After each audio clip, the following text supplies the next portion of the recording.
Alright, what's up everyone? This is a bit of an unusual video from me. All you've seen on my channel so far is music and dumb memes. But we're here today to do something very special, which you could probably tell by the handsome lad on my bottom. Say hello to Mr. rmug. We'll go with rmug. Hello, hello, hello. Hey, face reveal. If you've seen him on the Woo Awards. Actually, no, we reviewed your face on the Woo Awards. No, did you? The thumbnail. We used to face. Oh, right. Yep. But no, that's that. But this is rmug. Everyone, say hello. Hello, guys. And he's here today because we're talking something that we're both very, very passionate in. You could, if you didn't already tell by my my merch here. Got the drip. Got the drip. Got the fucking Chengdu Hunters drip. We're doing our Overwatch League power rankings for the Overwatch League season for 2021. All right. Now, perhaps you would like to just acknowledge your context in this topic, and I'll do the same for myself. I started watching towards like the end of 2019, and you know, from there I got into it. From then on, and I really followed it. I really do try and keep up with most things Overwatch League, and I do catch up on contenders sometimes. What about you? No doubt, no doubt. So I was really into season 1, but and season 2, but I kind of dropped off throughout season 3. So I'm hoping I could bring some insight, you know, by bringing in my personal experience with watching season 1 religiously.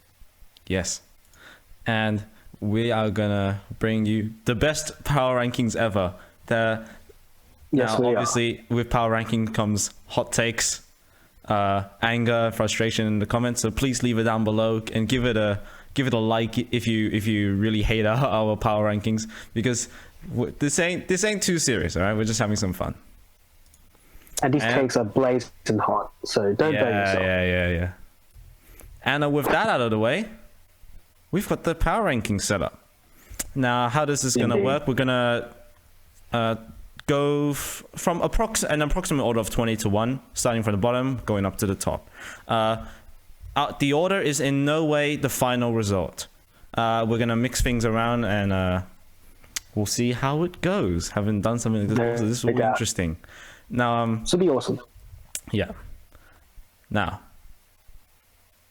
oh boy, number 20. There's really one choice for you. Well, of course, it would be the dog shit Los Angeles Chinese Valiant. Get all the tier breaks. And that's for obvious reasons. Putting all the tier breaks there. All right. This is F tier. That was probably, you know, Z tier, probably one of the worst possible ratings you could possibly have in the history of anything. Yeah. What a disaster all around. Now, for the people watching, I think it's safe to assume by now that you probably do catch up on the Overwatch League enough to watch some amateur power rankings from us. Mm-hmm. But I think anyone can really tell this happens.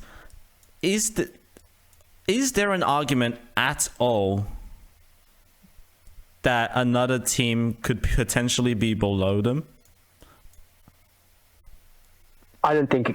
No, it's not possible. No other team drops their entire roster and uproots their entire organization over to China. It just doesn't happen. Does not happen, yeah.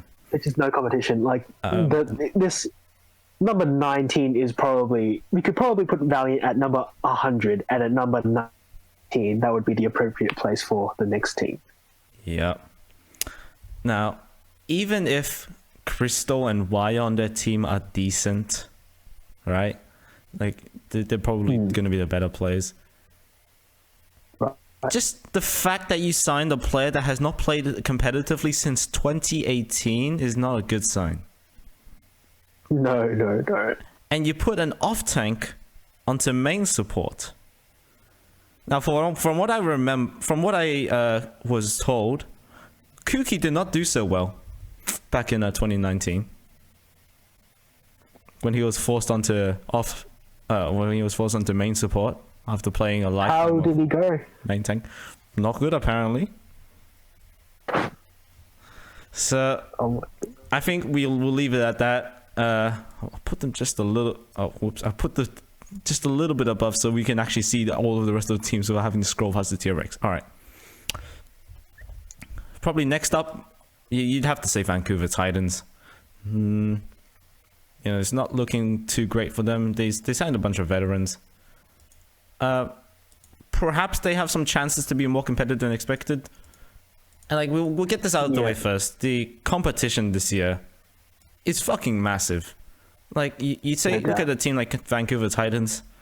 Even if they got rid of players like Shockwave and KSA that were really shining on the team last year, you've got like a few good pieces. Like I know you think pretty highly of Linkser. I do. He was a god gamer, to say the very least. That in season 1, he carried a few games for the Outlaws, and that's an understatement.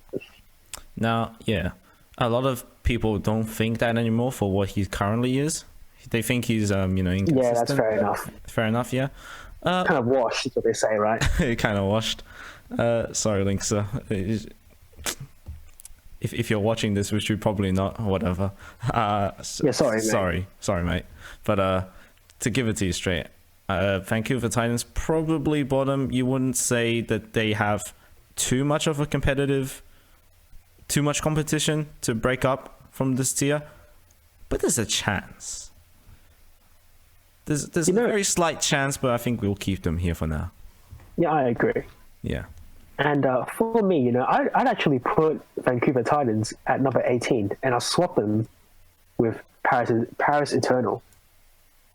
Because, this is a blazing hot take, I feel like they lack cohesion, Uh-huh. Whereas for the Vancouver, you've got, a few players from last season who are on the roster.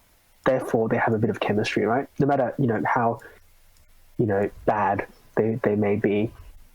But with this new Paris roster, I think their challenge will be to build cohesion over the season. Yeah, and I think that's going to be very challenging. Some very interesting things going on here.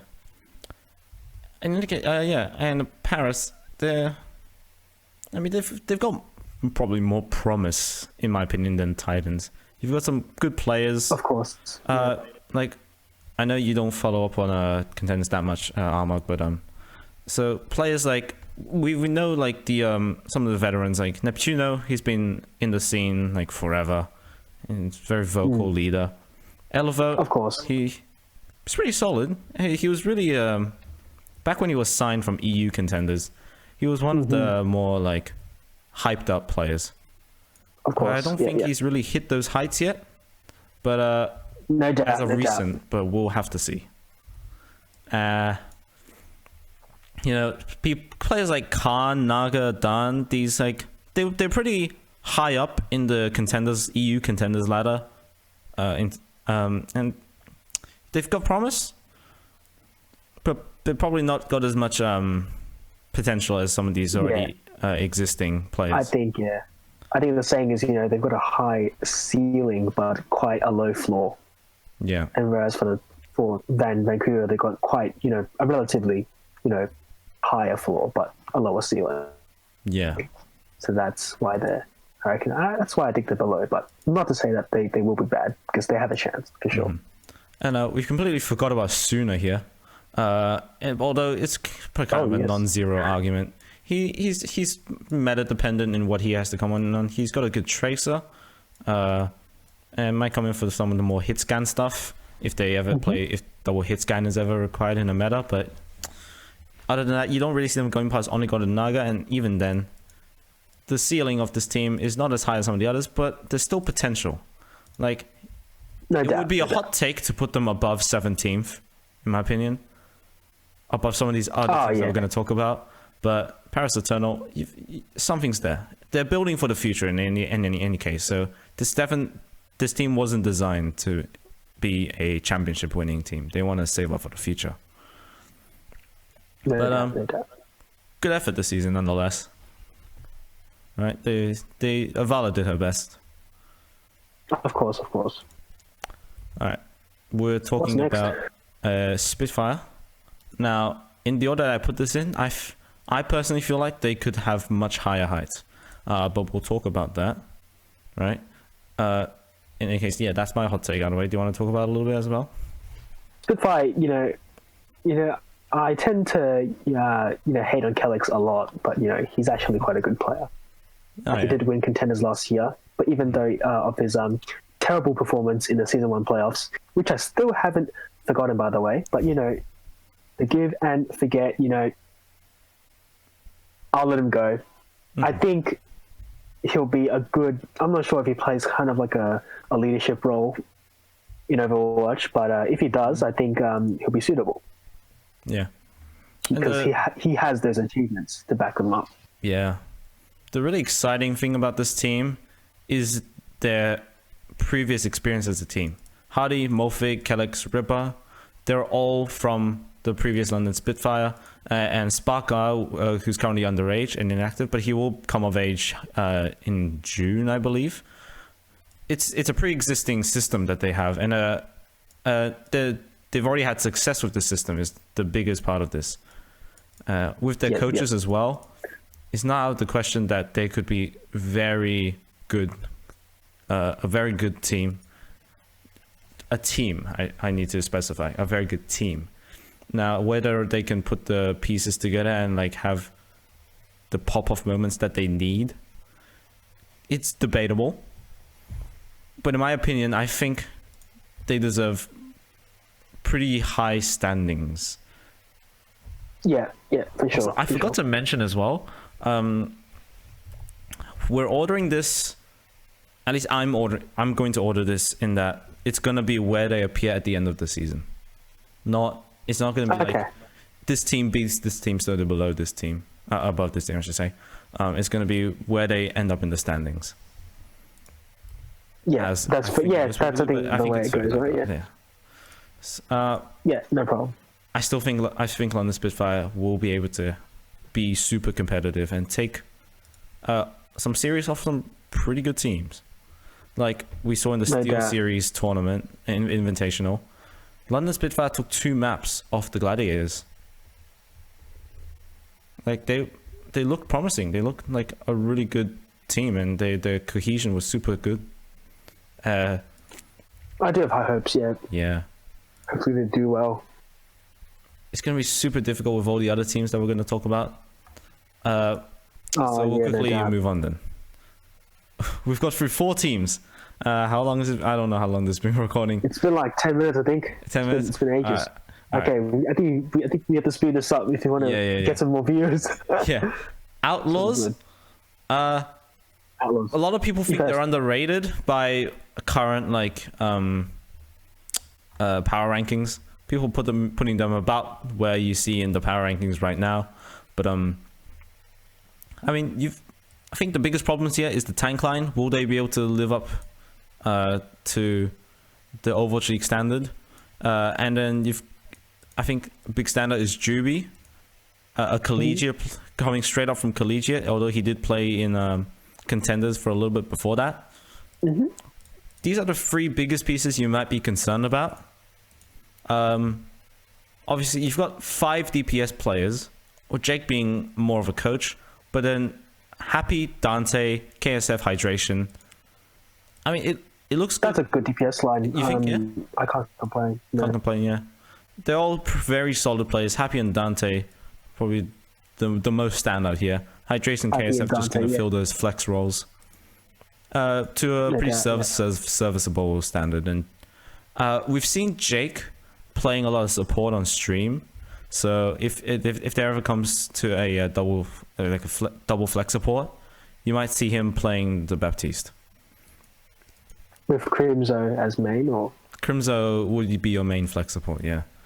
And some people still believe Crimzo is not as good as some of the other players in the league, but Crimzo is one of the more solid players. Like he's not bad by any means. Yeah, I think he's the best Western flex support. Yeah, but the gap between kind of your Eastern and Western people are just kind of in Overwatch is just so extreme. It's because even he is just mid tier, kind of upper mid tier maybe. Yeah. One of the biggest problems with this team, however, that people believe in is that the system is just not going to work. You got Harsha, who was coaching last year, and you got Jungbuck, who coached San Francisco Shock. And it could be very interesting to see how the coaching system works. Like, Jake, his title is like head of player development or something. So he's going to like help individual players out. Now, how the co-head coaches of Harsh and Jungbuck will work is very interesting.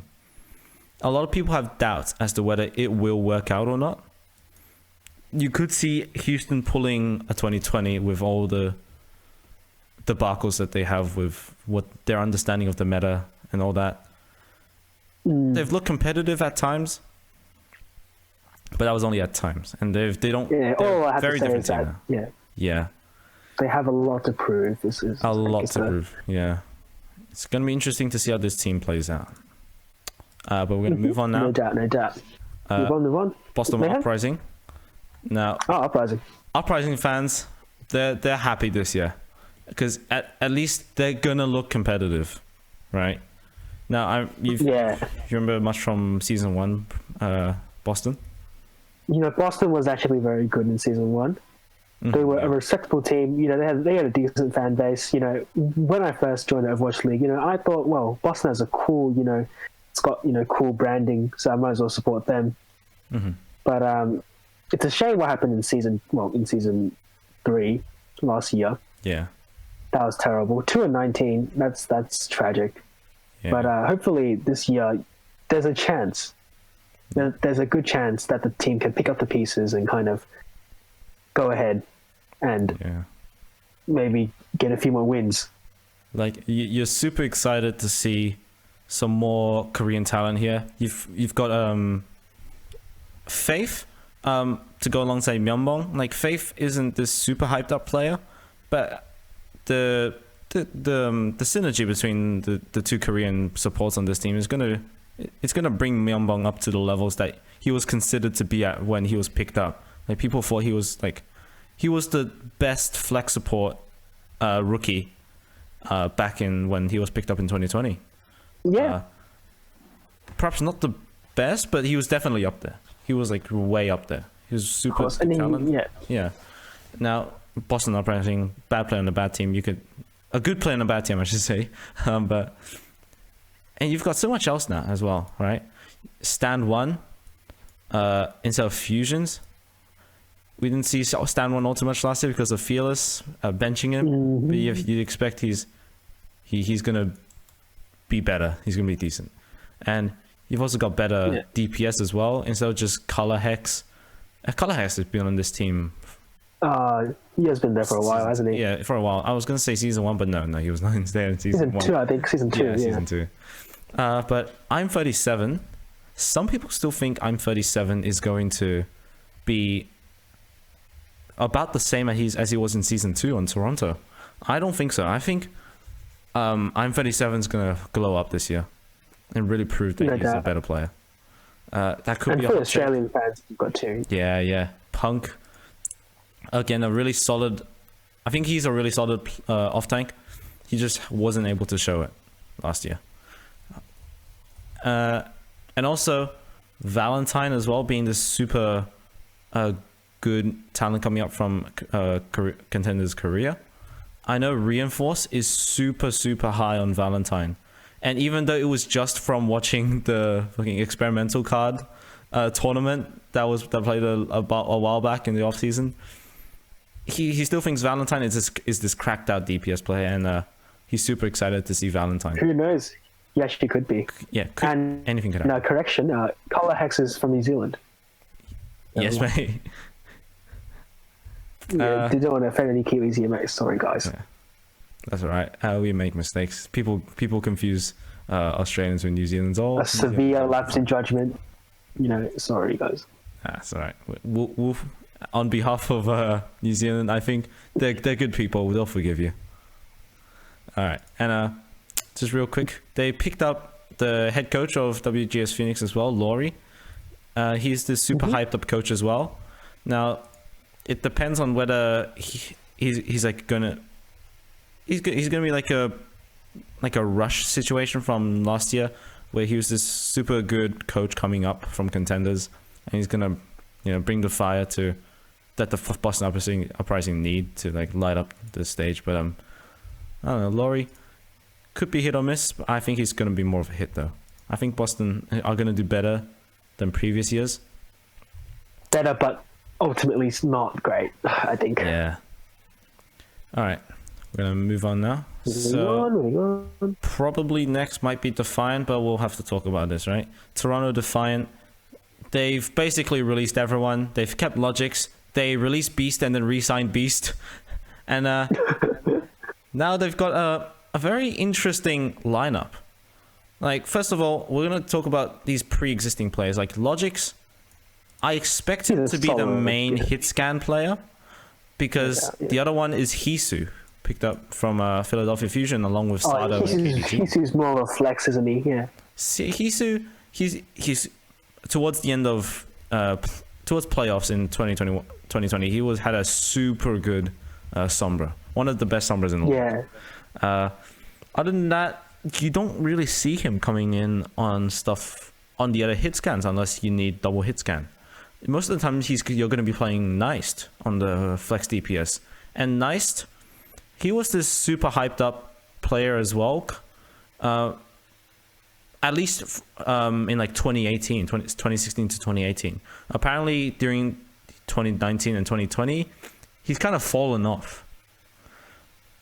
But it's really interesting to talk about this, because Neist, you have no idea how he's gonna do in OWL. Back in 2016, he was super good, but now I think general consensus is that he's kind of fallen off from what he was previously. Yeah. So super interesting to see what happens there. No doubt. And real quick on Beast, you don't expect him to be played over Sado. Like, Sado had a phenomenal season last year. Beast going to be running the bench. Yeah. There's like, Sado doesn't really have any holes other than maybe Wrecking Ball. And you don't really see a reason to put Beast in for double main tank, unless it's like some sort of, like, Winston Ryan is actually not a bad comp. It's just very meta dependent. With hero pools next year, it'd be interesting to see if that actually happened. But it's interesting to see. In any case, Beast is probably just going to be on the bench for most of the year. But they're mainly going to be playing Michelle with Sado. And Michelle's an interesting pickup. Another player that was pretty much always on the bench because they apparently preferred to play Marvel on off tank back in Seoul HQ, right? Michelle, is he gonna redeem himself this year? What do you think? Michelle, look, I think he's a good player, and I definitely think, if he kind of puts in the work, he can definitely pick it up. I mean, he does have the qualifications. He was a finalist. He can definitely do it. Yeah. Michelle, we're looking for big things from him this year. And I definitely have hope in him. I think he'll perform this year. And we're going to talk about the supports now. Now, originally they had Aztac and Anson J as the only supports, but then because of Valiant disbanding and all that, they've picked up Lastro as well. Now. Oh yes. Yeah. That Lastro. Between Aztac and Lastro, I think there's a lot of debate as to who's better.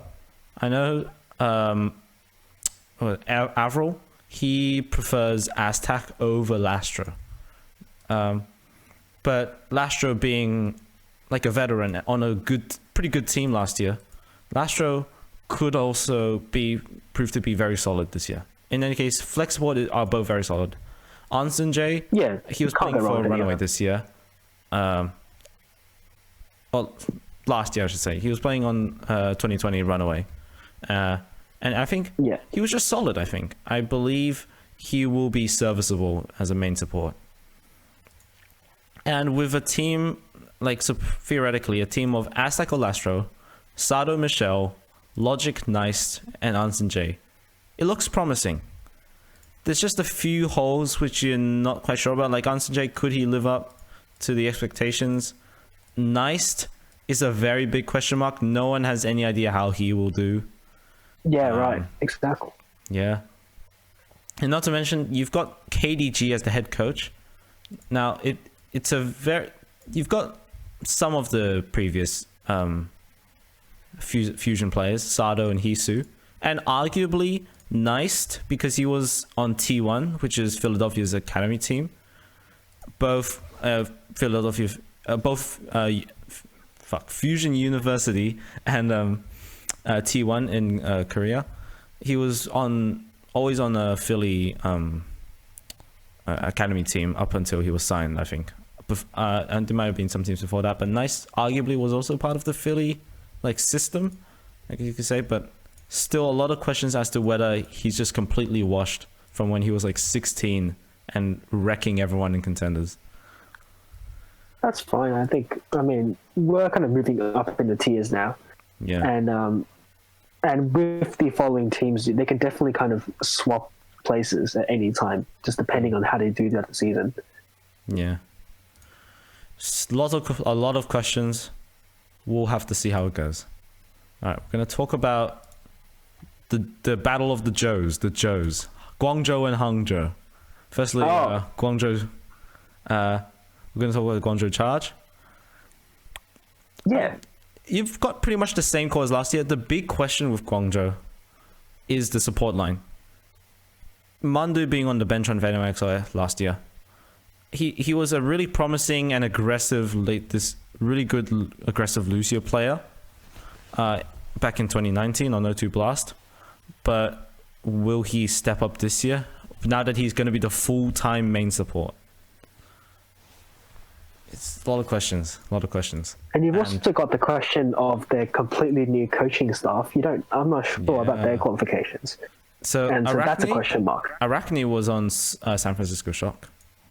One of the disciples of Krusty. You're expecting good things from him this year. No doubt. But it's first time as a head coach. There's some uncertainties. And of course, the coach has a great impact on a team. So it could make or break the team, unfortunately. I think the biggest strength in the coaches, I wouldn't say the biggest strength, but comparatively to other teams, the strength of their assistant coaches might be pretty good. You've got Damon, who was on the 0-40 Dragons as a player, let's be honest. But him alongside Neko as well. Neko also played as a player in Overwatch League. These are two Overwatch League veterans that are now coaches. From what we know with players moving into the coaching role, they've all been pretty solid, especially if they've been playing in the Overwatch level. No doubt, yeah. I'm expecting the coaching system to be decent, at least, I think. But the biggest questions obviously come from the players. Kariv and Mandu, they could be good. But there's a big chance that then they won't live up to the expectations. Then you've got the tank line. Yeah, go ahead. Oh, no, it's all right. I have nothing to say anyway. Right. Just go ahead. Tank line, same as last year, Rio Krong, except they added Jihoon as well. I don't think Jihoon will be adding much except for the ball. And even then, Rio was one of the better ball players. Like Among, back in 2019, said Rio was probably the second best ball in the league. Yeah. So we have to trust his words. But Jihoon, this is before Jihoon came in. And I think last year, Jihoon, despite not playing ball all that much, I think just from seeing him play, a bit of a personal, what do you call this, a leak? I am a wrecking ball main. I like playing the fairy gerbil. Although I am a flex player, so don't get confused with all that. I don't play ball that much. Giving us our credit card information? Yeah, no. Where is my credit card? I don't have it on me. Never mind. But no, this tank line, Rio Krong, they're going to be solid. Krong's going to pop off as always. Rio's going to support the team as always. Ji-hoon's going to come in for different metas or a different style of main tank. Rio's very conservative, I think. And Ji-hoon might bring a more aggressive style if the team feels like they need it.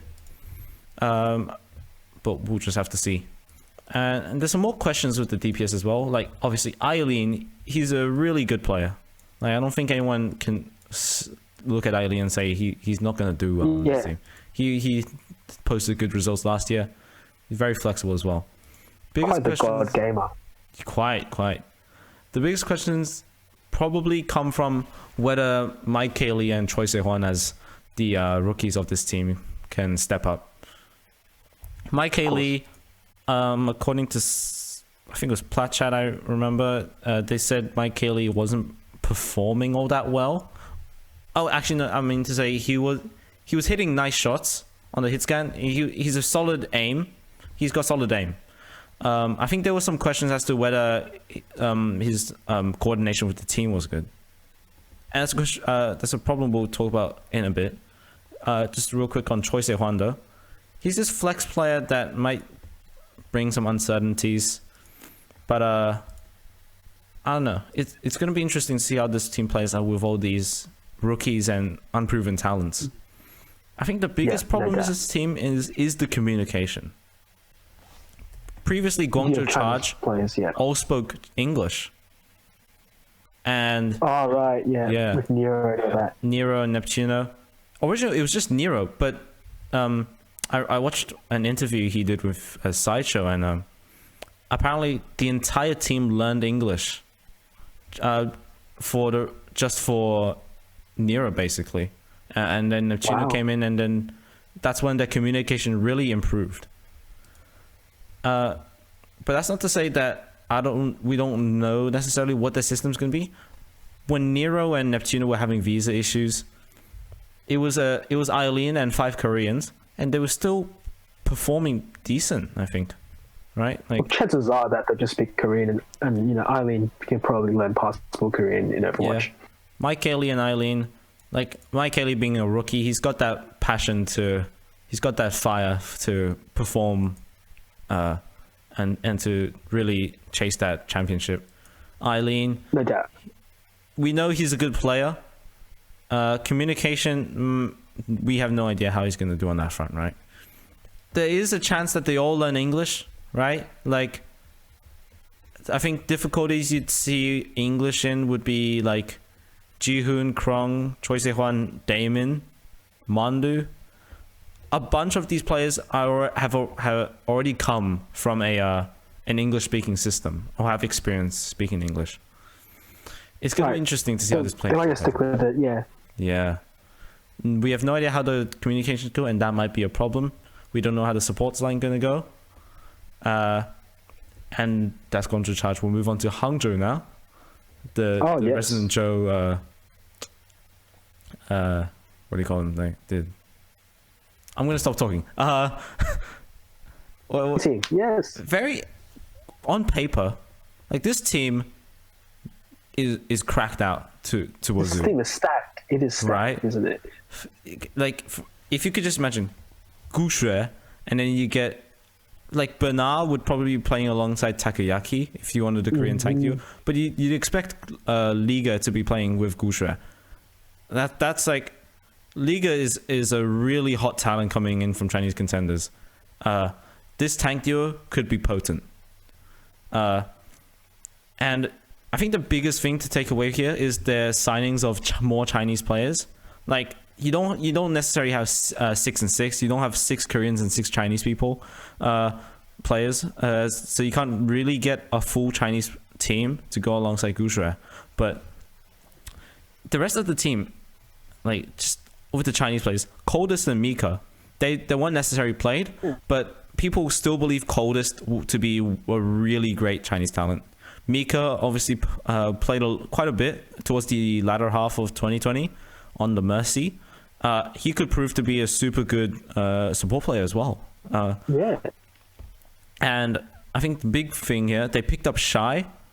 He's finally come of age, and from what I remember, he was he was rocking the world in the World Cup when he played. Was it 2018? I think so. Yeah. I think so. Yeah. In any case, these are good Chinese players, and to give Gushue the support that he previously didn't have, I mean, Yeah. top notch, right? And we're not even talking about the Korean players. Like, you already have Architect and Godspeed from last year, right? You still have IDK, and you sign in a whole bunch of new players. Bernard, like super good off tank. MCD, a really hot rookie talent from Korea, and we can Takoyaki as well. He's inactive, but he's gonna come of age soon, as like the main tank alongside Gushue. And obviously we can't forget him. Fuck it, Xiaomin Su. He's back, boys. He's back. He's gonna be a legend. The right click master. Yeah. Hammer legend. So that's like the Hammer wins games. So yeah, definitely. Just for that would be moving them up one spot. They're gonna force McCree throughout the entire season and take all of the tournaments. Let's be real though. Xiaomin Su is probably not playing much unless he's like in there's a Zion meta or there's like Reaper. But we really don't know. We haven't seen this guy play for a year. I'm expecting, I don't know. Should I expect good things from Xiaomin Su? It's probably a hot take, but I think he's worked on his hero pool. He's got it, right? He was fantastic in season 2. I don't see why he wouldn't be good now, to be honest, even with a year off. For a player of his caliber, I would say it would even help him out a bit. Actually, you know what? I remember like Xiaomin Su was still playing at the start of 2020 before Vancouver Titans just fucking imploded. Right, the first half of the season, right? I believe. Oh no, I'm thinking of Hangzhou playing the May. Xiaomin Su at the start of the year was playing the McCree and wasn't. So that's as much as we're gonna. I think he was playing McCree and a little bit of Tracer as well when Vancouver were just throwing all their games. Oh yeah, he was. Yeah. He did. Yep. But that's about it, I think. So, could Xiaomin Su theoretically? Sorry. Oh yeah, no, nothing, mate. All right. Xiaomin Su, will he step up? I think at this point, it's not even worth mentioning because he's probably going to be like this role meta dependent person that could probably switch onto like some more of the silly heroes if there's ever a silly meta. You're really looking at Architect, Godspeed, and Shy for the DPS. Like, get straight to the point. The players are all stacked. I think what matters here is whether the system will work. Last year, Spark probably you would say they underperformed.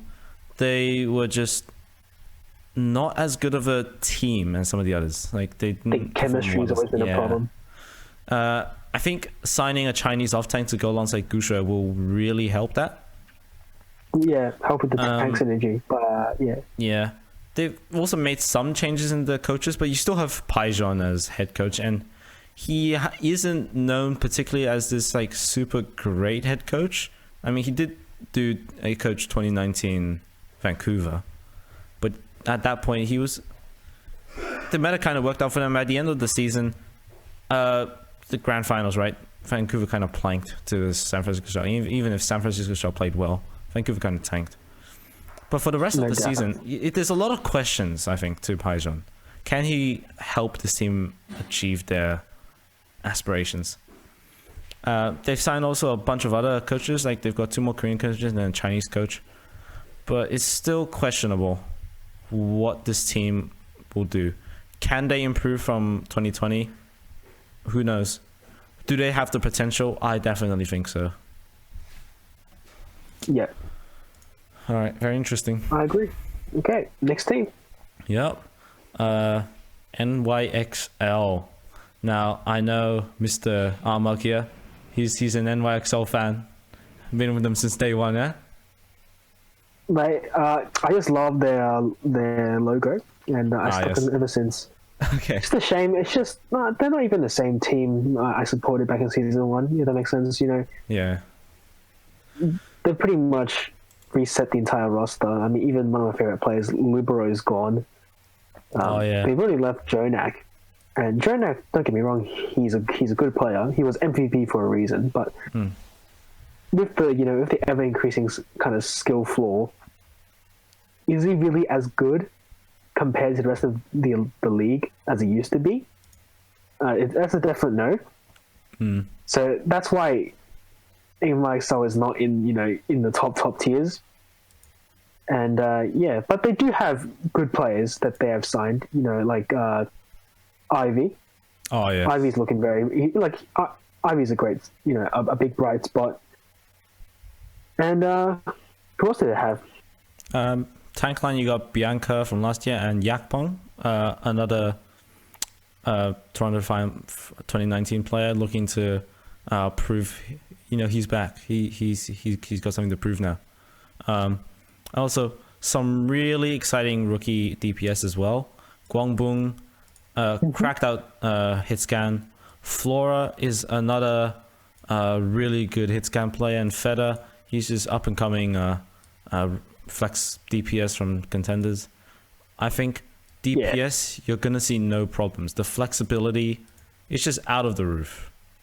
No doubt. Probably the biggest concerns is Yakpong. Like, we don't really know his potential. Now that he's backing out, but I think he's gonna do well.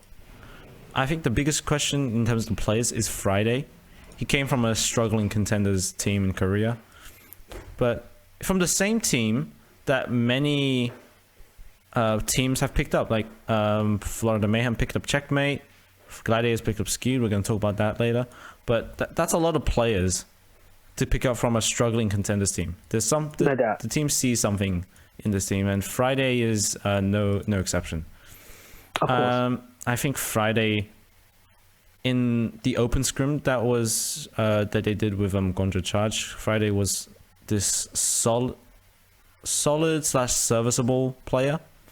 Don't think he's gonna blow the roofs off, but I think Friday's gonna be fine. I just don't put much trust in scrims in general. I mean, you did last year. You did have Houston beating all the other teams, and guess where they ended up. Right. I just take it with a grain of salt and all that. And you won't see much scrim bucks from us today, so just keep that in mind. But we might talk a little bit about it, but same as Armark said, grain of salt. I think the biggest change in this team is the coaching. Like, IMT, they just fucking get him out of here. Go do head of data. Get out of here, right? Guy. Why not? Promoted. And there's a Squix assistant coach. But I think the biggest, like the really good thing you're looking at here, this change in the mentality of NXL. Like, why not did like a little thing by himself where he talked about decisions leading up to the signing of these players. And the one thing he really wanted to hit home was that he wanted a team of playmakers. He signed all of these players in the mindset that they could all make plays and be good. I do have high hopes for them, but yeah, I just hope that they can actually just pull it together sometimes. Yeah. For the memes, sandbagging and whatnot. But yep, super promising as well. All right. Now, what's next? We're going to talk about the Florida Mayhem. Macca's team. Yes. Oh, sorry. They changed the color scheme. Never mind. Yep. I forgot all about that. Right. Well, all right. Do you want to start us off? Mayhem. They mainly kept what they had last year. They still have the great coach in Kuki. They still got BQB Yaki, really potent DPS duo. Gangnam Jin still here. Gargoyle is still this amazing off-tank player. And they've made a few signings. To support Gangnam Jin, Slime. Now, coach benched on Seoul Dynasty last year. Pretty unfortunate. But now that he's on the team full-time, main support, so better than Chris, probably most likely, right? You'd have to expect Slime's better than Chris. And to go alongside Gangnam Jin, like these two, they could be a really exciting support duo. There is a little bit of a question as to whether Slime is still at the Overwatch League level since 2019. Like, we know he has a great Lucio. will he be able to flex onto things like, the Brig and the Baptiste? Yeah, Lucio not being meta at the moment. Actually, That no, he brings is up a lot of questions. Lucio is meta at the moment with the Rush meta. Oh, never mind then. I guess I'm a few months behind. But a few months later, who knows what could happen. But yeah, in case the meta as changes, well. which it most likely will, what then? But I think Slime is a very solid player, and I think he has the ability to pick up some of these off-rolly kind of heroes on support. Now, quickly before we move on to the OG big as time. well. I was going to move on to later, but you want to go on that? Sure. OG, like, forever he's been on a team that maybe didn't support him as much, didn't give him enough resources. And it's an interesting signing. Like, could Kuki bring out the best in OG? I tend to think yes. What do you think? I think OG. I mean, he's like, I would say, because I'm a Fuel fan, right? And when he was on the Fuel, I'd say he was probably like a top main tank in the league in his best moments. I mean, of course. Now, with the recency bias with how he performed in 2020, there's a lot of, like, you could tell there was something there. The communication between him and Space sometimes wasn't top notch. Like, he's always been like maybe in a bad system. I don't know what it is exactly, but I think Florida Mayhem, and especially Kuki, I think he knows what to do with OG, and I think Florida Mayhem can do really good this year. Yeah, no doubt. We know LA Gladiators did beat them in the Winter Bowl tournament that the Valiant hosted. But I think that was too early in the season to make anything of. They've had way more time to get used to playing together. So I think OG. I think. Oh no, sorry, no, I'm thinking of LA Gladiators in that tournament. Never mind. But there's a lot of promise, and we're excited to see where OG goes. Made one final signing in Checkmate from that OZ gaming squad that was struggling contenders. Checkmate, I think he's just gonna fill some roles, right? We saw him playing Echo when Echo Tracer was meta, and they had to play Yaki on Tracer, so Checkmate came in for Echo. He's just gonna round out this rotation, I think, and relieve Yaki of some of the more like some more roles that he might have to switch on. Yeah. That's all good. I've got nothing much to say about Florida, but just to wish OG the best of luck. Let's go. Come on. Let's go. Florida Mayhem, hopefully gonna do good. All right, next up. How many teams do you have left, by the way? Oh, yeah. All right, we're gonna talk about Atlanta Reign now. Mostly kept some of the players they had from last year. They've still got basically the exact same coaching structure. Sephi, legit RC, like, people aren't too high on them. Sephi made a tweet where he was like, people really underrate coaches, and then Dante just fucking shat on them in the reply. But I don't know, I think coaching might prove to be a problem. They did sign Unta recently, and Sephi really wanted to hit home that, yes guys, Danny, our data analyst, is a coach. We'll see how that goes. But I think just in the players itself, there are some concerns, but there are some things to be optimistic about, right? You've still got the same tank line of Gator and Hawk. And they've been solid. Yeah, they've been solid. How can they get up to that next level, though, is the big question, I think. Yeah, of course. You've got the same support from last year. Dogman is gone. He's popping off on the Dustin Bauman show. Masa is still the main support. He's very solid. I think a lot of people, he towards the end of 2020, people said he dropped off in terms of performance compared to like 2019, but I think Masa's still got something there. If he can like bring it back, he might be able to get some fuel to a bit of fuel. Yeah, that wasn't no pun intended. But that was fuel. interesting to see how he plays alongside LR15, Iris. Yes, no, LR15. LR15. Yeah. But really, though, Iris, like Dogman was playing most of the time, but Dogman's, I think Dogman. I remember Dogman saying Iris was still this really good player. But at the time, I think he said it wasn't a good idea to put him in above Dogman when they already had the system. With this new system, I think Iris could show some potential. I know he had some pop-off moments in the Winter Bowl and stuff like that, but it's something he's unproven. We'll have to see how he goes. The thing you're most excited about with the Atlanta Reign is the DPS line, right? Like, of course, right? The three legends. Kai, formerly KSP, like that's a great hit scan player you've got on this team. Yeah, Edison's from last year as well. Still phenomenal tracer, could show, and phenomenal Sombra as well, could light the world on fire.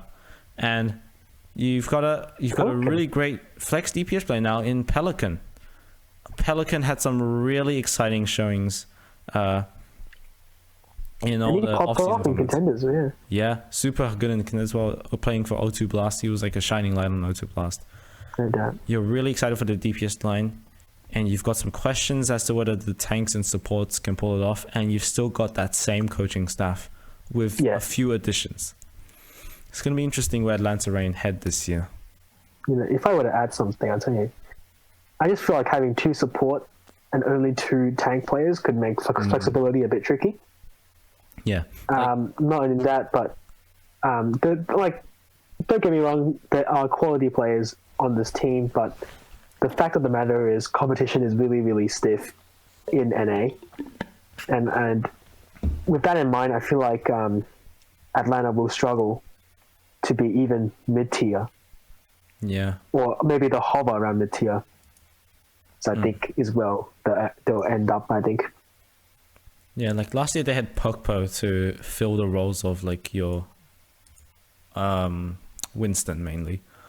Now you don't have that. Gator's gonna have to pick up all of the tanks that he didn't have to do last year. So there's a question as to whether he can really support the rest of the team. But we'll have to see, right? We'll move on now. So not in order, as I said before, but we're talking about Dallas Fuel next. Yes, my told favorite everyone team. they told the entire team to fuck off, but they kept Doha and Yong, and they signed basically Paris, along with a few bits here and there, and you've got what looks to be a solid team, right? Like, it's like, first of all, coaches. We'll brush that over real quick. Rush, head coach, like Rush did great things on Paris. Aid and Yong, individual player stuff, whatever their assistant coaching structure is going to be like, they'll be fine under Rush, I think. Now, just in the players itself, a DPS lane of XC, Sparkle, and Doha, you're really excited for that, right? The biggest question is, can they fill a Tracer? Well, but from the Nexus Cup that happened in the offseason, there are some question marks whether they can actually fill that Tracer, I think, even from seeing them play. I think the biggest thing is going to be, like, Rush still prefers Repel over Field as a flex support, I think. Oh. Yeah. They played a lot of Repel instead of Fielder. And it's interesting. It's Rush's decision. I wouldn't criticize him too much because I don't know what actually goes on behind the scenes, right? No. Arrow. Remember that guy? Yeah. Nah. Who is that guy? I don't know where you get. But yeah, it's interesting to see how the flex support situation deals out. In any case, these are 2 good players. No right? doubt. And you've got Jax as the main support. Like, come on, this is a good support line. Yeah, and I think the chemistry will be really good because they reunited Doha with his friends from Element Mystic. Yeah. So I think they'll have kind of a good rapport going on compared to other teams who may have. They'll give them the upper hand against teams who may not have such an advantage. Yeah. I think another question in this team is actually Fearless, right? He's got a great Winston. We know he's got one of the best Winstons in the league, probably the best, questionably. Good shit, mate. Good shit, mate. Oh, good shit. Oh, yeah. And Fearless also has a great Rhine. I think the questions come, like, we're not really counting on his ball to be that great. I think a big question is Orisa. Like, he had some hit or miss moments last year, but that was more down to like a team structure thing. I think Rush can get that Orisa to the top level, right? It's a question, but we'll have to see how that goes. And obviously Hanbin is this great off-tank player. Dallas Fuel, like, we're like on the power rankings, we're just a little bit over halfway, and we're already, like, arguably, even when we're talking about Hangzhou Spark, all the way down like bottom half, right? These are still title contenders. We have no idea. Wow, we are only halfway. We are more than halfway now. This Dallas Fuel was our 1, 2, 3, 4, 5, 6, 7, 8, 9, 10, 11, 12, and 14th team to talk about. Oh, okay. Because this is going to be a long video. But this is a long video. If you're still watching, thanks for watching. I don't know, Dallas Fuel. There are some like scrimbucks going around saying Fuel aren't that great in scrims. And from their, just from their tournament performances during the Nexus Cup, they beat Seoul Dynasty. Like, that was a thing. Yeah. So they're not completely shitters, but in terms of the whole season, we might see some weaknesses, but the competition is so high, we have really no idea, right? Of course. You looking at this team and you think they're pretty solid. All right, we're going to talk about Seoul Dynasty now. Now, Fuel beat Seoul Dynasty in the Nexus Cup, but they've had a bit more time. Who knows what happens now, right?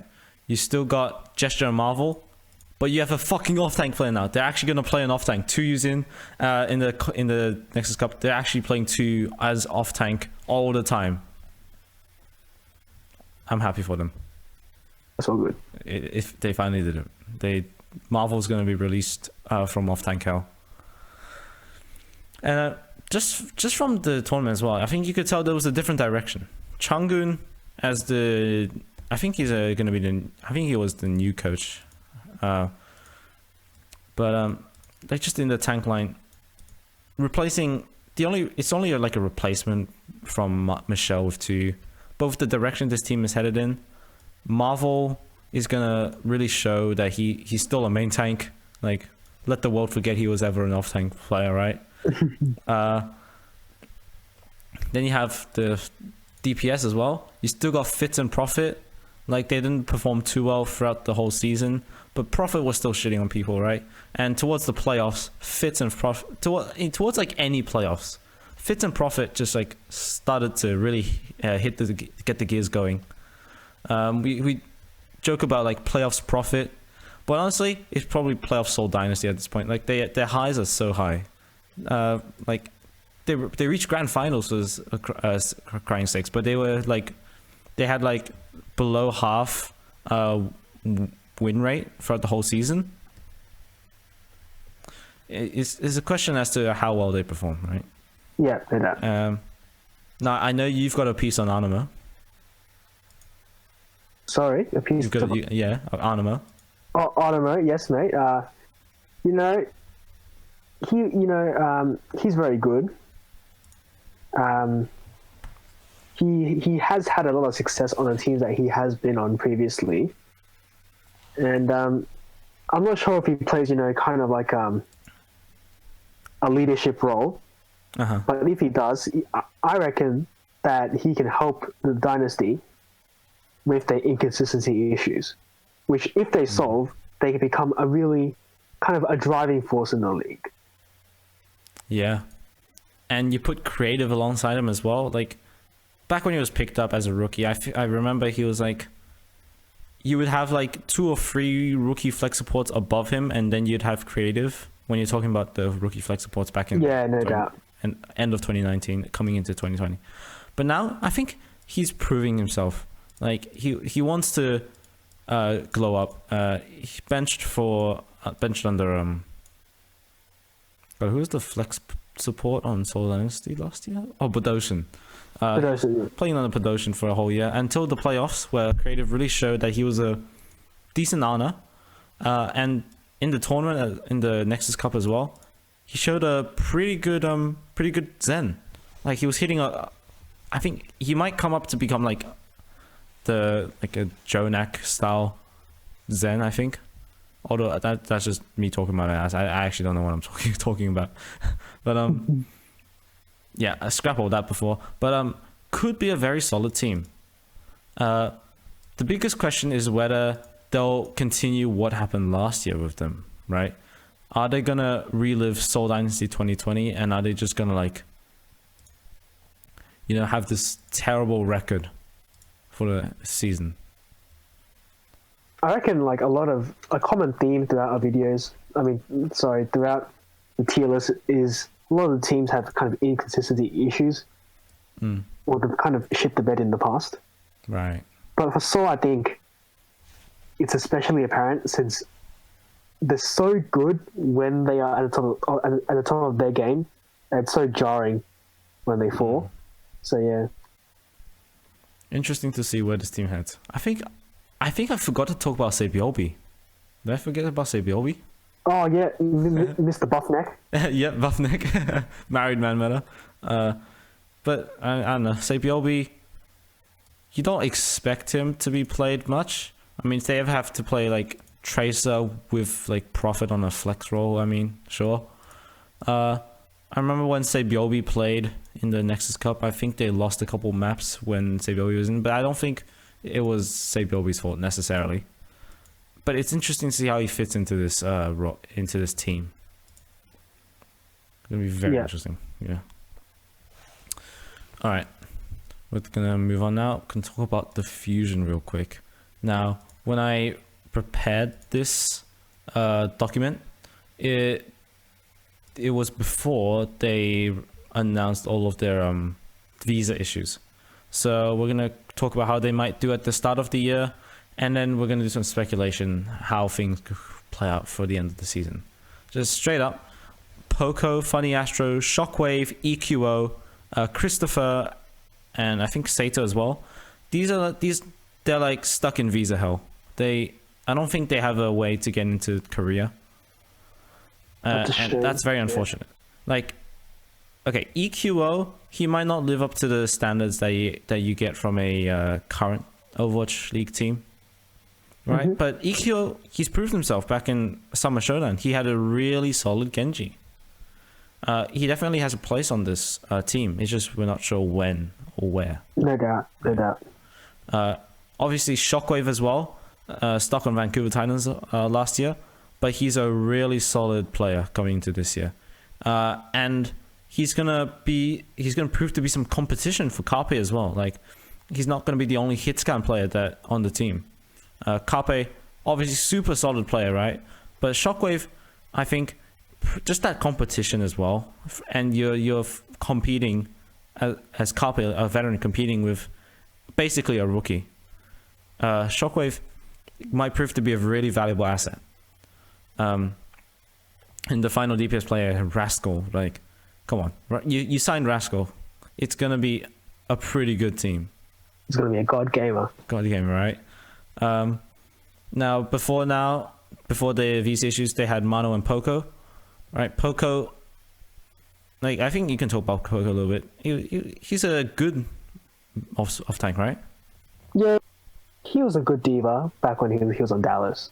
Yeah, and it's a shame that he left, but I do have more to say about kind of Carpe. I feel like team doesn't have a well-to-do tracer position. Oh yeah, that's. But I feel like this Carpe doesn't feel tracer anymore compared to his kind of hit scan counterparts like Ash and McCree. Right. And it's just the tracer from Carpe just isn't what it used to be.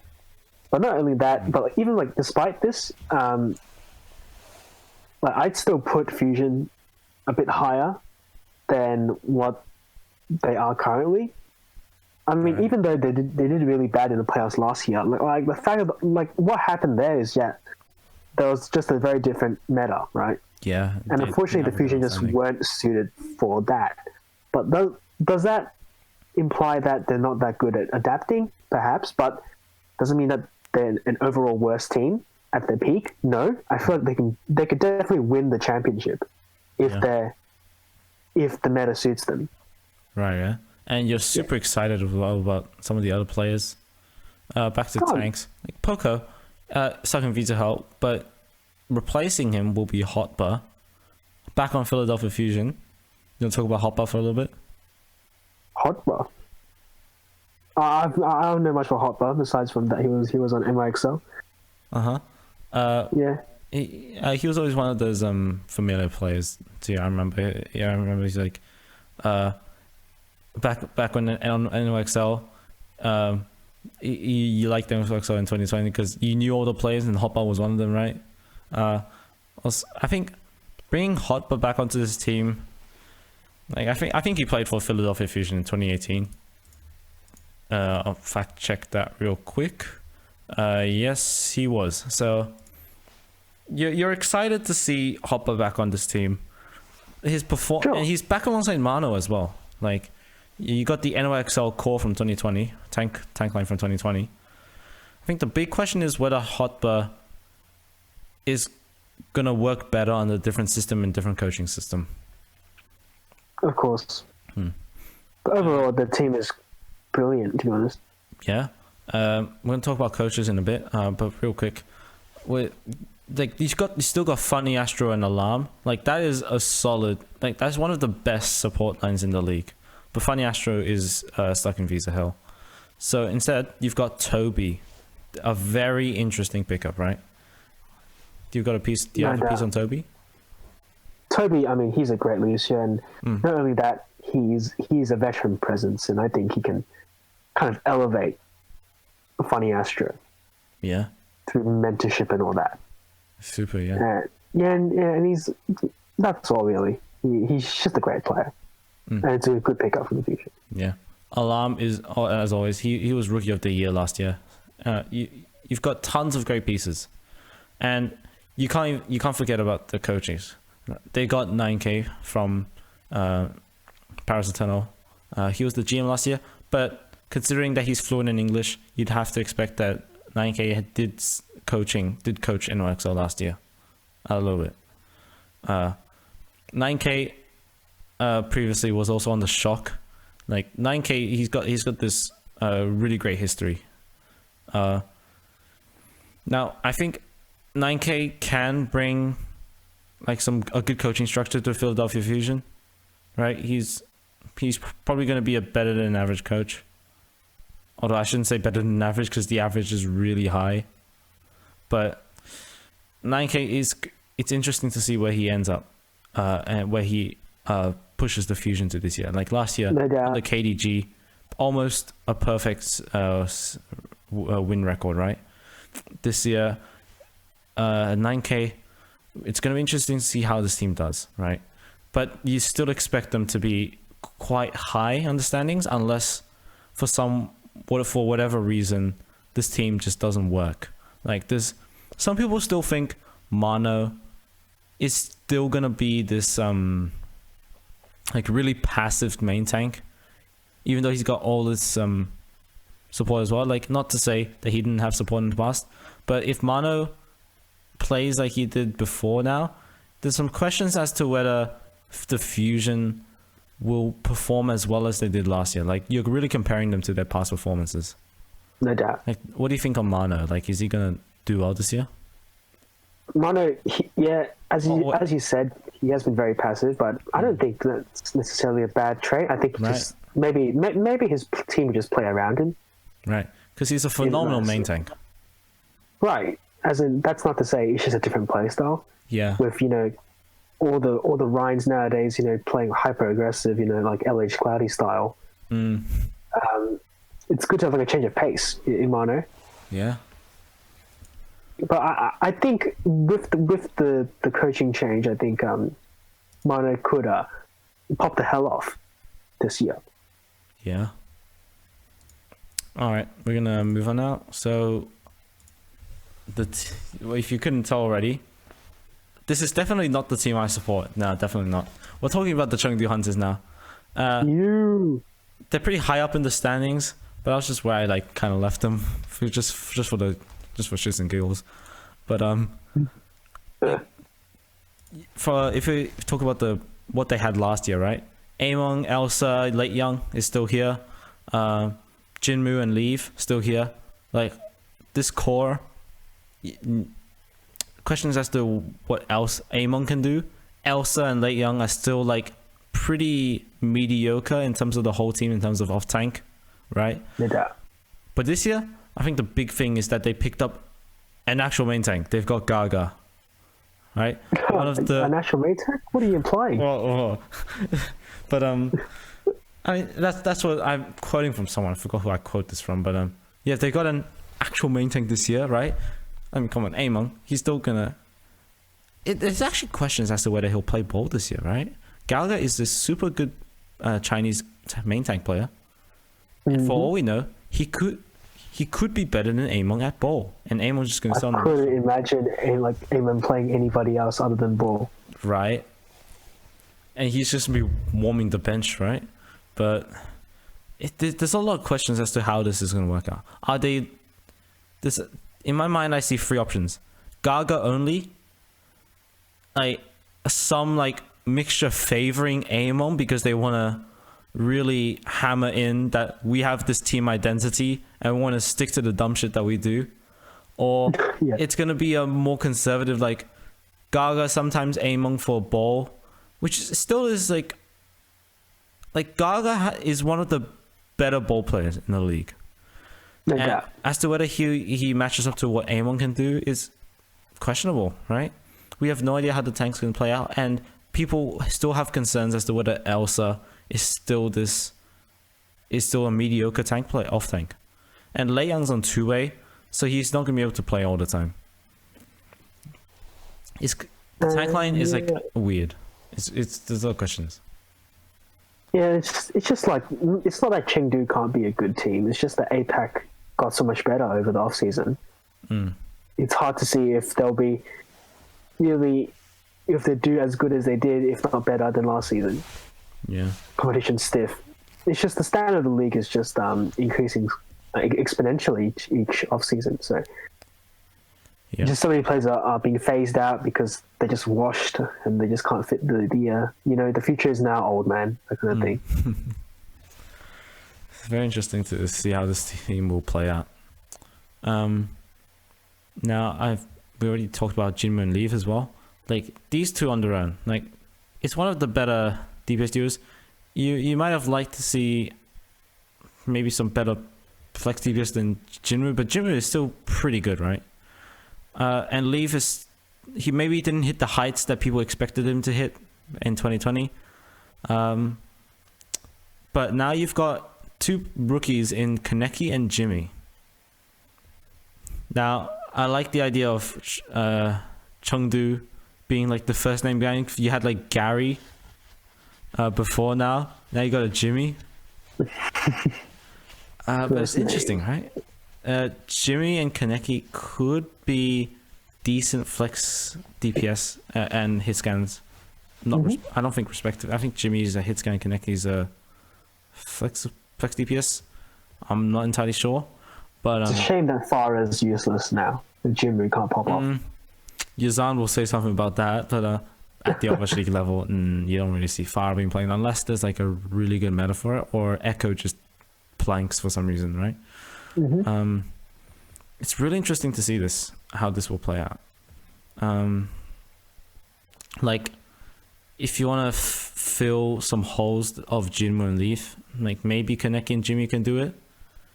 There's just a lot of questions. Like I think Leaf and Jinmu by itself will be serviceable, but I think if you have like another flex DPS that just fills in for Jinmu to stop him from like feeding his brains out, I think it's a good direction. Yeah, for sure. Well, And real quick, we'll go to the supports as well. Evelto is still here, but I think he's two-way as well, so he won't be playing as much because he will have Nisha, previously known as Illusion, covering him. Now, Evelto, we know him as a great Mercy player, but he's on two-way. The real good big question is whether Nisha can impress this year.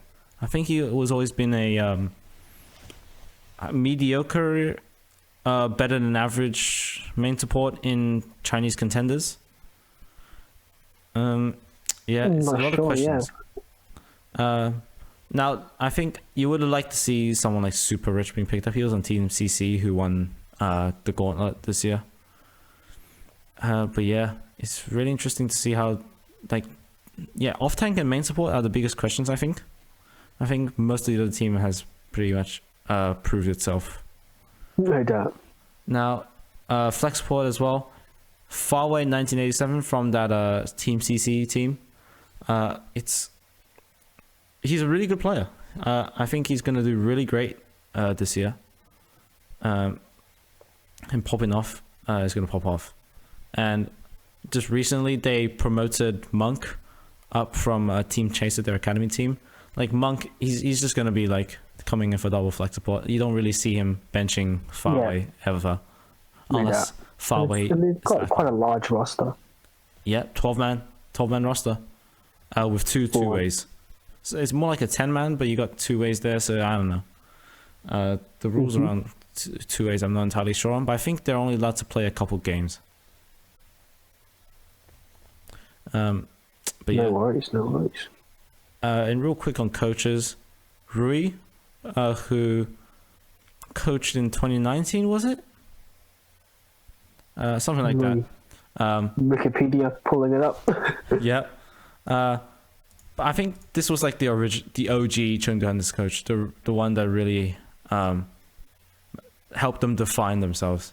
Yeah, they were 2019. He was 2019. Yeah, he was the World Cup coach as well, I think. Yeah.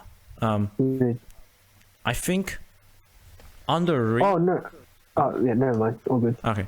I think under Rui this year, he could prove to be an alright coach. I think he was really the one selling Chengdu Hunters as having an identity back in 2019 when they were first joined the league. It'll be interesting to see where this team goes, whether they'll continue to sticking to Amon, or will Gaga come in as like the main tank. Are the off tanks or main support going to perform? I'm not sure. That's all good though. And now getting to some of the top teams, which subject to change, of course. Wait, what are you saying? I thought Chengdu was a top team. What are you talking about? Dude, here we go. Chengdu on the top. I put them on the top. All right. Okay, good mate. I just realized you don't actually see my the power rankings, so I am going to do that for you real quick. You might want to put that as a thumbnail, maybe. Yeah, and I'm just gonna. Oh wait, no, it's just a Google Doc. Wait a second. Never mind. What? What do you see? It's spinning for me. It's spinning. Oh, okay. Then you can wait for that then. So I'm on the dock anyway. All right. Let me just sort out my screen capture. I think that's about where it was before. All right. All right. We've been going on for an hour and 18. Holy shit. I've never done something for this long before. Oh, I'm exhausted already. All right, we'll speed through this. All right, quickly. Washington Justice. Good tanks. Mag Fury. Mag's really good rookie. Fury, really solid. Decay carry. Real quick, Rhea. They just got Rhea on the bench. I mean, are they expecting double off tank? I don't know. Rhea, he'll fill some holes, whatever. Decay and Assassin, they're going to be pretty good. Jerry, they've got Jerry. Yo, they've got funny Jerry. Yes, sexy Jerry. And they got Tuba as well. They're just going to fill some holes that Decay and Assassin can't cover. Double hit scan, whatever. And I think the big question here is the supports, Bebe and Closer. They're kind of mediocring when you consider the rest of the... Yeah, I don't know. But overall solid roster, nothing to scoff at. Good team. Yep. All right. what's next one? LA Gladiators. LA Gladiators. Oh, Gladiators. Yes, Muse, the big signing, right? Oh, actually, no, one of them. There's got tons of big signings. Muse and Space. Are they gonna perform better than OG and Space? Probably. Moth and Shu, super good. Like that's a stacked support Moth, line. God Gamer. Shu, super good as well. And you've got Skewed as well, who was the flex support of OZ Gaming, the struggling contenders team. I mean, we saw him play Brig, like fill in Brig for Moth in the Winter Bowl, and also I think it was just a Winter Bowl. But yeah, we saw Skewed play Brig. It's interesting to see how DP wants to take this support line, but moving on. Birdring, Kevstar, Mirror. Holy shit. Kevstar, and you've got a robot in Kevstar. He's never changed his face. He's an aimbot, so hopefully he'll be good. Yep. Birdring, like he's gonna, like maybe he's not always as on as he was towards the end of the season, but he's solid. Like he is solid. And Mirror, like he's a really solid flex DPS as well. Like there's nothing to scoff at this team. They could be top 3, top 2 even. I mean, no doubt. Some people think they're better than. Some people think they're gonna perform better than Shock. Like okay, we're gonna quickly move on now. Shanghai Dragons, right? Dragons. They did good last year, and they made some signings. They mostly kept the same. Voids here, but instead of Fearless and Stand One, they've both gone. You've got Fate now, and I think Fate is very interesting. I want to talk about this a bit more because Fate, he on the Florida Mayhem last year, he did a great job of supporting his team. Like he wasn't looking for individual pop-off moments. He was really good at supporting the team, and that was the Shanghai Dragons playstyle. Like Fearless did a great job at that. I think Fate might do a better job. And he's more well-rounded of a hero pool. He's got a good Orisa, which Fearless wasn't exactly able to show last year. And his ball will be more than serviceable. Same could be said for Fearless, but we did not see that much of it. But there's less of a question towards his performance. He's gonna do great in supporting his DPS in popping off. And to talk about the DPS, DM still here, Fleta still here, Lip's still here, and Erster is signed. I think we're going to talk about Shanghai Dragons a bit more. Shanghai Drag, like what I mean, Fleta. Oh my god, I'm actually tripping. It's getting late now. Erster, like I think Shanghai Dragon really missed out on Fleta last year was because like Fleta for MVP, right? MVP last year, he had inconsistencies in the Genji meta because he was too much of a team-oriented player to understand that the meta required him to actually make individual plays. That was Fleta's style, and it did not work for that specific meta. I think signing Erster as this person who looks for plays, has that pop-up potential, and has a tracer that, unlike Fleta, his tracer playstyle is entirely focused around the team. Erster, he's gonna go off and like get a kill, find pop-off moments. Erster, I think, has been a really underrated signing. Yeah.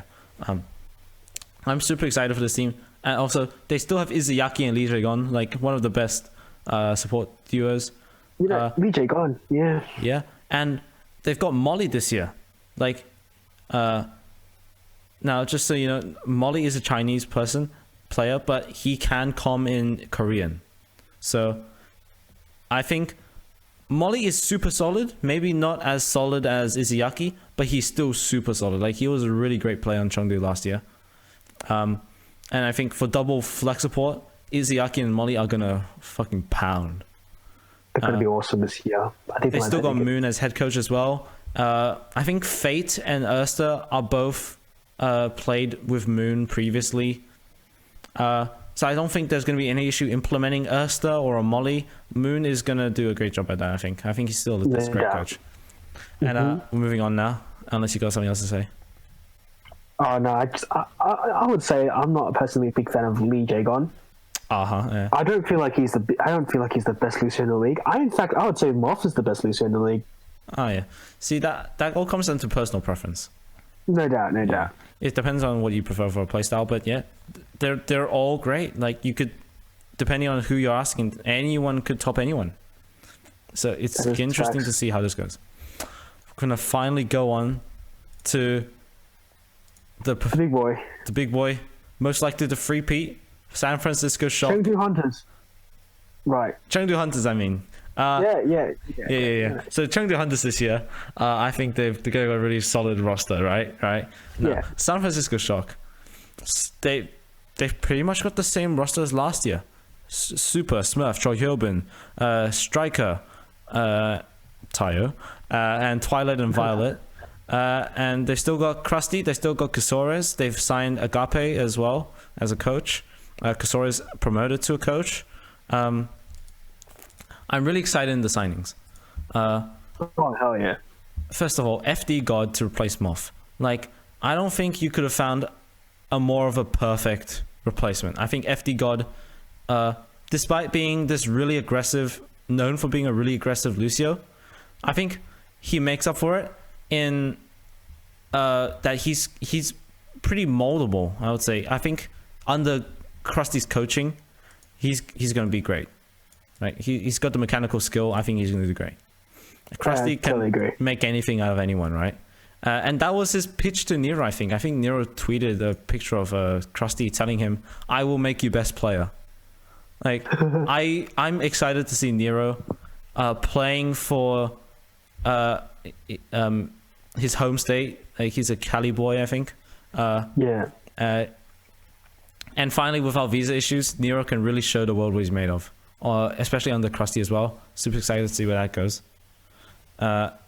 And last but not least, Glista to replace Ants. Like, I don't think you could have found a more perfect replacement just on the free market at that time. Glista on struggling London in APAC. Like, I think Glista really showed that he is up there, and with Shock this year, Glista is gonna bring Ants levels of performances. So, no. Wait, one more thing, mate. One thing. You know, I reckon, you know, what really separates Shanghai and Shock from the rest is depth, really. Yeah. And that's why they're so good, and that's why they met in the finals last year, is because they had so many layers to their compositions. Yeah. And so many different skills that really came together.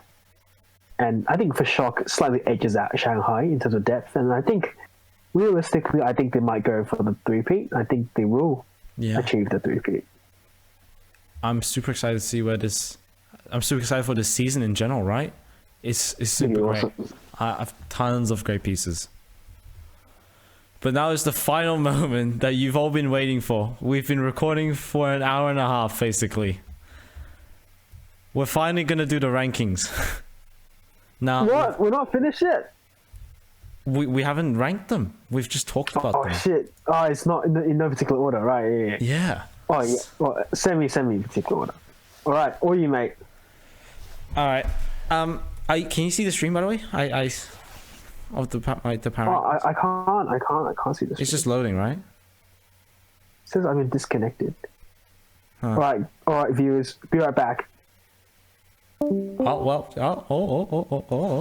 Yeah, I'm back. You're back. All right. Do you see that? My screen share on Discord? Still don't. Wait, cut this out, mate. All right. Well, whatever. Okay, whatever. I'll just tell you. So we've already put Valiant at the bottom. Several tier breaks in between. Vancouver, Paris. I would put London a little higher up. Valiant. So you already know the general order that I put them in, right? The pieces are gonna move. I want to put London below Florida potentially.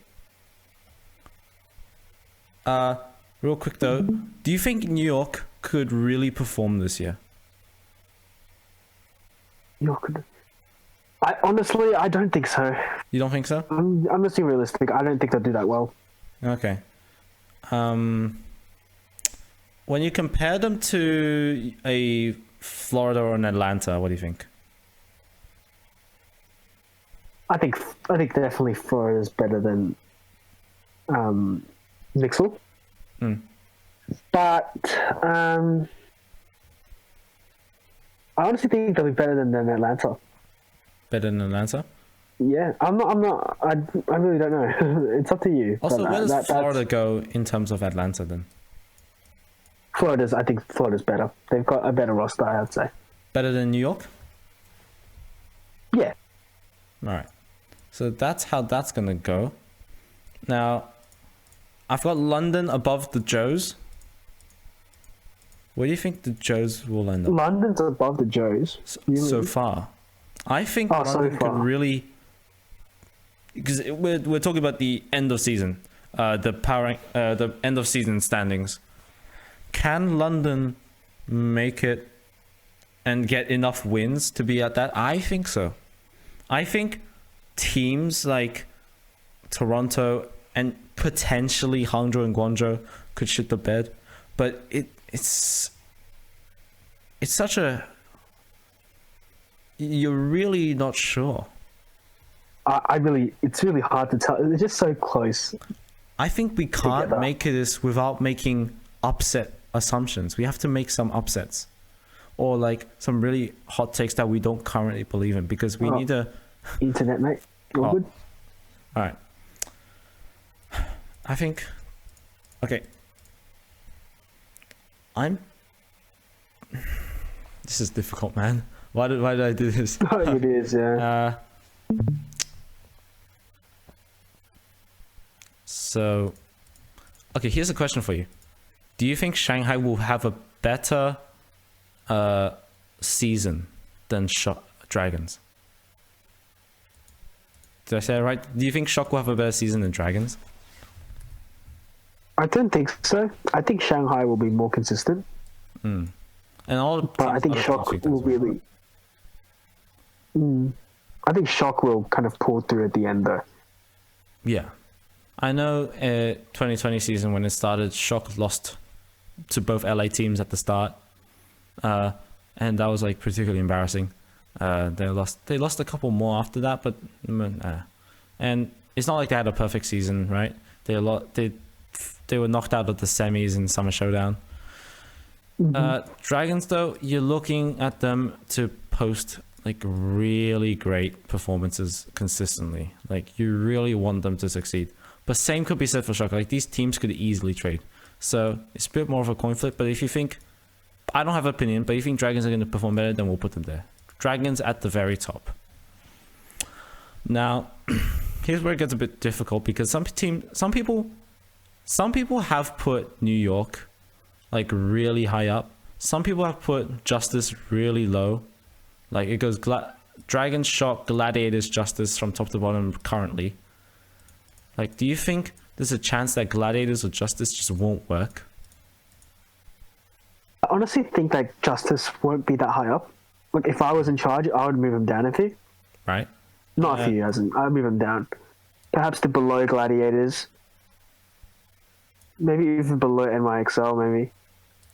Ooh, below NYXL. So NYXL is currently... Hot taker, blazing hot, bro. Hey, some people do believe this, though. It's just, I think with the K carrying, I think we can middle that. We'll middle it out. No doubt, yeah. Could be, it's going to be a very interesting team to watch out for. Now, I think we need to talk about Fusion real quick as well. I like how we've just completely messed up the order, in the order that we're talking in. But whatever. This is scuffed anyway, so we'll leave it scuffed. Fusion, like, how long before they sort out these issues? How long before they get like the great European talent into Korea? How long before? And more so, will the likes of Hotba and Toby be enough for Philly to remain competitive at the start of the year and keep it going until they've got all the rest of the team back? I think so, but there's some questions, right? There's still a lot of questions surrounding. There's always questions, yeah. Yeah, and 9K could do some magic though. So I'm tempted to leave them here. Right now, Washington are below Philadelphia. What do you think?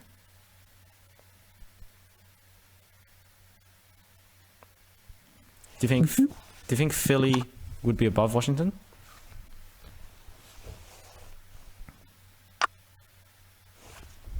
I think so. I think people are especially low on Philly just because they had a playoffs here was, you know, unfavorable for them, but I still think they're better. Yeah. All right, and Seoul Dynasty as well. Like that's fine. That's fine. So it goes Dragons, Shock, Glads, Hunters. we might change Hunters. Fusion, Justice, Dynasty. Now. Fusion, Justice, Dynasty. You got that? Yeah. That's about it, yeah. Alright. Hunters, even though I support Hunters, I'm not like a die-hard fan, so it could change. Do you think... Just be realistic. If you want to be realistic, probably not as good, right? If I were to put... Yeah. I think they can do better. Like they won't be bottom 10. But that's a hot take as well. I don't know. I'll just go with my guts. I think they'll do better than Seoul. Yeah. No doubt. Okay, I'll leave them there. I think Chengdu will do better than Seoul. Now, all right. So so Dragon, Shock, Glads, Fusion, Justice, Hunters, Dynasty. Sorry, Dragons, Shocks, Glads, Fusion, Justice, Hunters, Dynasty. Okay. Yeah, so after that, I probably put Fuel next. Yep, Fuel is next actually. Yeah, I put Fuel and the Spark. Okay. So you've got high hopes for Spark to really bring the A game this year? Yeah, I think like third time's a charm, not third time. Oh yeah, third time's a charm actually, yeah. Okay. Don't see how they can't do it. Okay. Yeah, really fingers crossed for Spark. Yeah, I really want them to succeed. Like they've got a great roster. It's so tragic they don't. Yeah. Alright. After Spark, you've got the teams like Florida and New York, Atlanta. We'll sort these teams actually again. After that, it becomes more of the bottom tier. Yep. Florida, New York, Atlanta. Like I probably put I probably put it in that order. Yeah, I think so as well. Let's say like Florida, Charge, New York, Atlanta. Florida, Charge, New York, Atlanta. A lot of teams are very pessimistic on the Charge, but I don't think so. But the other teams are also good though below them. It's very up in the air. It could be anything. Also, I don't think we have like any really hot takes yet. I don't think we have a particularly hot take. So I think we should just do one hot take. Just to round it out. Okay. London's gonna pop off. Yeah. You read my mind. I'm gonna stick with it. I think they're gonna do better than Hangzhou. Yep. That's a hot take. That's blazing hot, my guy. Right. In terms of NA, they're performing better than Florida.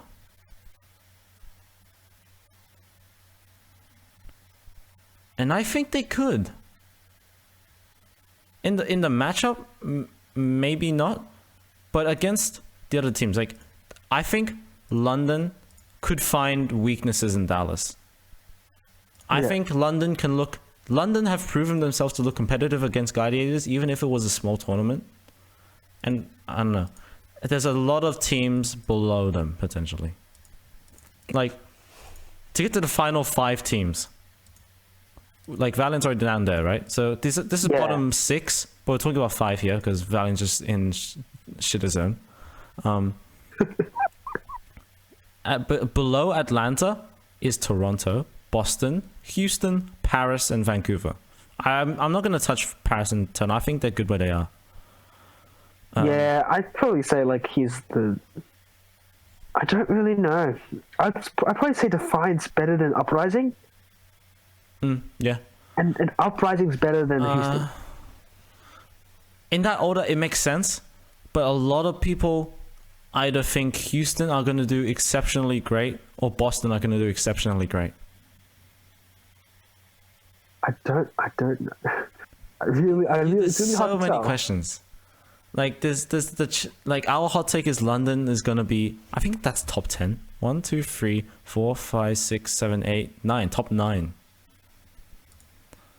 And Atlanta's all the way at, like Atlanta was mid-table team last year. Now they're at the bottom, near the bottom. Like I think they're bottom 7, right? Only because the competition's gone so big. This season's gonna be super exciting. Probably the best one yet. Can't wait. Cannot wait at all. I don't know. Maybe I want to put Boston above Toronto. I think the interchangeable. Yeah, I actually don't know anymore. I honestly, let me just look at the rosters again. Yeah.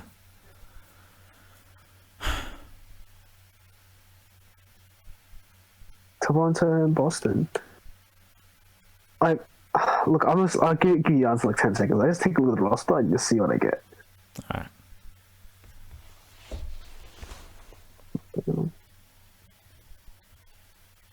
Yeah, no, honestly, I think Toronto's going to be better. I think it's going to be really close. Probably like a few It's games very off. close, right?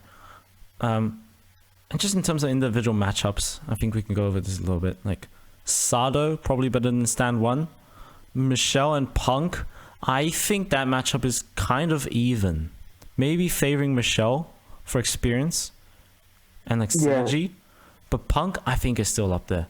Myungbong and Fusion Faith and... compared to like an Aztec and Anson J or Lastro and Anson J. That's still pretty even in my mind. And maybe favoring Boston even. And Logix and Color Hex? Logix, Color Hex.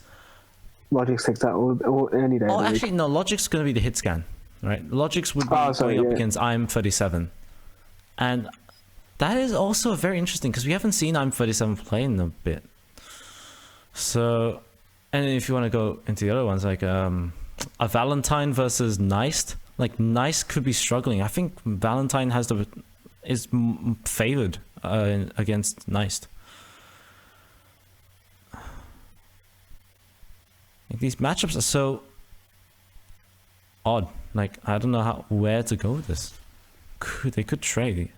Damn it! Let's just go Boston because Boston. Yeah, all right. we live in Australia and Puck is Australian. Yes.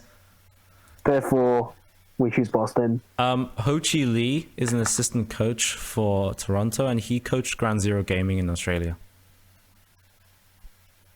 Oh, mate. You know what? Let's just go Boston. Let's go Boston. We gotta move on. We gotta move on. We gotta at least let Boston get some idea. Okay, I think we're basically running it out, and we've got everything now. Any questions for Houston being better than expected? I think they have a chance of being better than expected. Bottom 4 though? Yeah, bottom 4. Yeah. Okay. Like, every team has a chance to do really well, and that's also interesting about the season. Except probably Valiant, because Valiant sucks. All right. Any question as to whether Justice are going to be lower than what we have than top 5? Nah. No? All right. And I'll sort some tier breaks as well. Get some tier breaks in here. For the top tier, where does the tier break between like Shanghai and Shock compared to like a Gladiators? Does the tier break go below Gladiators or Shock? Shock. All right. Gladiators is, I think, is a tier slightly below. Yeah. Now, Glad's, Fusion, Justice, Hunters, Dynasty, Fusion, and Fuel, I think, are the next big tier. But it doesn't go below that. I think, does it go above that? Like, I think... What do you think? I think it goes below Fuel, because we got Fuel and Spitfire right next to each other. Yeah, I think below Fuel, yeah. Alright, so we got... So, top tier, Shanghai and Shock. The next tier, Glad's, Fusion, Justice, Hunters, Dynasty, and Fuel. Then the next tier, Spitfire, Spark, Mayhem, Charge. I'm